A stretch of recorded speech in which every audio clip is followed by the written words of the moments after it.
لحظة كل حاجة اتغيرت. البيوت كانت واقفة، والدقيقة اللي بعدها كانت تراب. الناس افتكرت إنها النهاية، افتكروا إن ده يوم القيامة. محدش كان فاهم إيه اللي بيحصل. واللي حصل امبارح فكرنا بيوم الحداد في مصر 12 أكتوبر 1992. في ثواني كل حاجة ممكن تتقلب. أرض بتتهز، حيطة بتقع، سقف بيتشقق، وصوت غريب طالع من تحت رجلك كأن في حاجة طالعة من جوه الأرض. مش فيلم أكشن ولا كابوس من اللي بتصحى منه مفزوع، ده زلزال، لحظة رعب حقيقية. لما تحس إنك مش ضامن الأرض اللي ماشي عليها، في اللحظة دي يا تعرف تتصرف يا إما تكون جزء من الكارثة. ساعتها مش هيفيدك الندم ولا هتلحق تسأل تعمل إيه. علشان كده لازم تكون جاهز من دلوقتي، عارف تتصرف إزاي، عارف تحمي مين، وعارف إن الزلازل مش دايما هي الخطر الوحيد. الهزات اللي بعد كده ممكن تكون أقوى وأخطر. ركز عشان اللي جاي ممكن ينقذ حياتك. ما تنساش تعمل لايك وتشترك في قناة ميستري نيوز.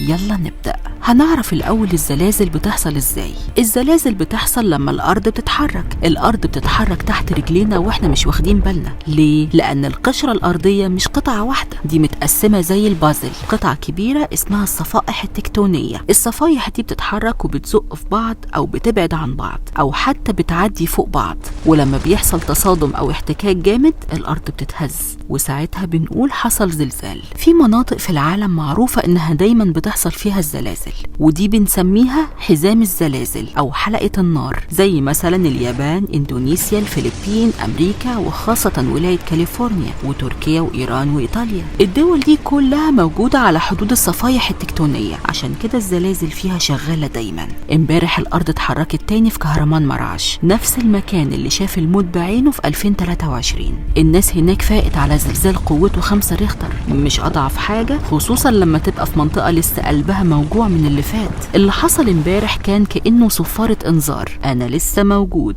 الوحش النايم تحت الارض التركية لسه موجود، وممكن ارجع اقوى من المرة الاولى. المصيبة ان كهرمان مراش دي بقت مرادف للرعب. بعد زلزال 2023 كان في زلزالين كبار ورا بعض، المنطقة اتشقلبت، بيوت وقعت على الناس نايمة والقلوب اتكسرت، اكتر من 50,000 شخص ماتوا ومئات الالاف اتشردوا. ومن ساعتها الناس ما بقتش تحس بالامان في بيوتها. عشان كده حتى بعد سنة وشوية لسه الناس هناك عايشة في كرفانات وخيم، ما بقوش واثقين في الحيطان. وده مش معناه ان اللي حصل في تركيا هيعمل زلزال مباشر عندنا، لكن معناه ان الارض حوالينا في حركة مستمرة، وكل ما فالق كبير يتهز العلماء بيراجعوا حساباتهم ويسألوا مين عليه الدور. هنسيب تركيا ونتكلم عن مصر. مصر بعيدة شوية عن حزام الزلازل، ودي حاجة حلوة الحمد لله، بس ده مش معناه اننا في امان 100%، لان في مناطق زلزالية قريبة مننا زي البحر الأحمر وخليج العقبة. يعني الزلازل عندنا قليلة جدا، ولما بتحصل بتكون ضعيفة أو متوسطة غالبا، ومش بتسبب دمار كبير الحمد لله. لو الزلزال قوي جدا أكتر من 6.5 أو 7 درجات على مقياس ريختر، ممكن الهزة توصل لمصر وتحس بيها، خاصة في المدن الساحلية زي اسكندرية ومرسى مطروح وبورسعيد.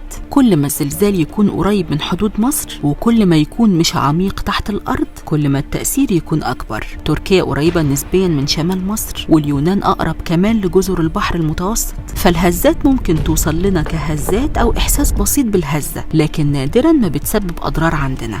ممكن مصر تحس بالزلزال اللي بيحصل في تركيا أو اليونان، بس التأثير غالبا بيكون خفيف أو مجرد اهتزاز بسيط، ومفيش دمار ولا خطر كبير في العادي. شايفين البحر الأحمر ده كان موجود نتيجة زلازل وحركات أرضية من ملايين السنين، ولسه لحد النهاردة بيتأثر بالزلازل.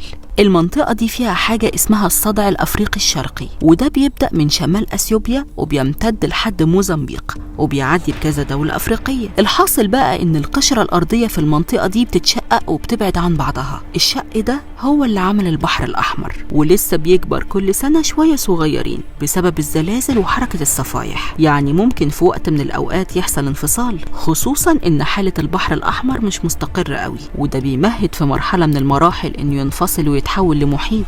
مش متخيلين الموضوع ده لو حصل هيبقى حجم الدمار قد إيه، وهيكون إيه تأثيرها على المناطق القريبة من خليج العقبة. سايبين لكم تتخيلوا المشهد المرعب.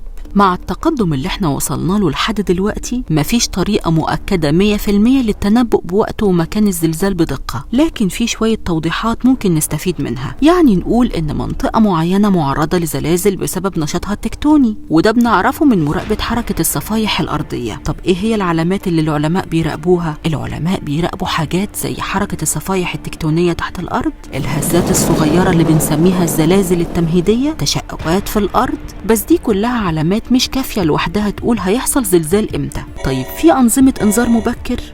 بعض الدول اللي فيها زلازل كتير زي اليابان والمكسيك ركبوا أنظمة اسمها الإنذار المبكر للزلازل. بتشتغل إزاي؟ لما الزلزال يبدأ تحت الأرض بيطلع نوعين من الموجات، موجات سريعة مش بتأذي لكنها أول حاجة توصل، وموجات بطيئة هي اللي بتسبب الدمار. النظام بيلقط الموجات السريعة ويبلغ الناس قبل ما توصل الموجات التانية، يعني يديك ثواني أو دقايق قليلة تستخبى أو توقف قطر أو تحذر الناس، لكن لسه مش تنبؤ بالمستقبل، هو بس بيشتغل لما الزلزال يبدأ فعلا. طب وإحنا في مصر؟ احنا عندنا شبكة رصد زلازل قوية تابعة للمعهد القومي للبحوث الفلكية بترصد الهزات لحظة بلحظة. مفيش للأسف تنبؤات مستقبلية دقيقة، بس في دراسات بتقول ايه المناطق اللي فيها خطورة اكتر. جينا لأهم جزء، ازاي نحمي نفسنا لو حصل زلزال وانت جوه البيت.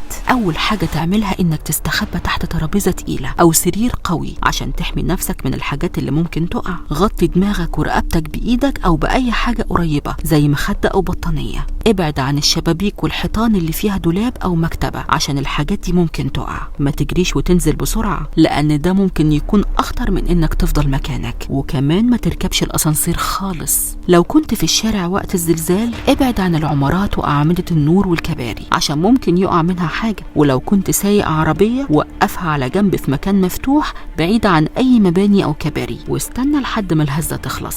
بعد الزلزال بص حواليك، لو في ريحة غاز أو كهرباء بتفرقع لازم تخرج فورا. ما تستخدمش الموبايل إلا للضرورة. خلي بالك ممكن تحصل هزة تانية بعدها اسمها هزة ارتدادية، ولو المكان بقى مش آمن روح على أقرب مكان مفتوح أو نقطة بتجمع فيها الناس. الهزات الارتدادية ممكن تكون أخطر من الزلزال نفسه، فما تستهونش بيه لأن أغلب الناس عندها معلومات غلط بتقول إن الهزات الارتدادية بتكون أقل من الزلزال الأصلي وممكن ما نحسش بيه، وده عكس الحقيقة.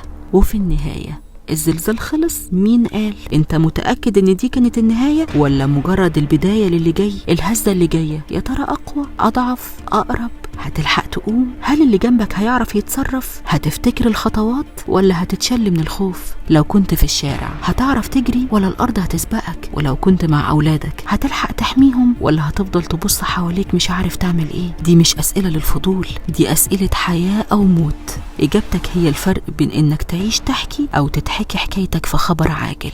وفي النهاية كنت فين وبتعمل ايه وقت الزلزال؟ اكتب لنا في التعليقات.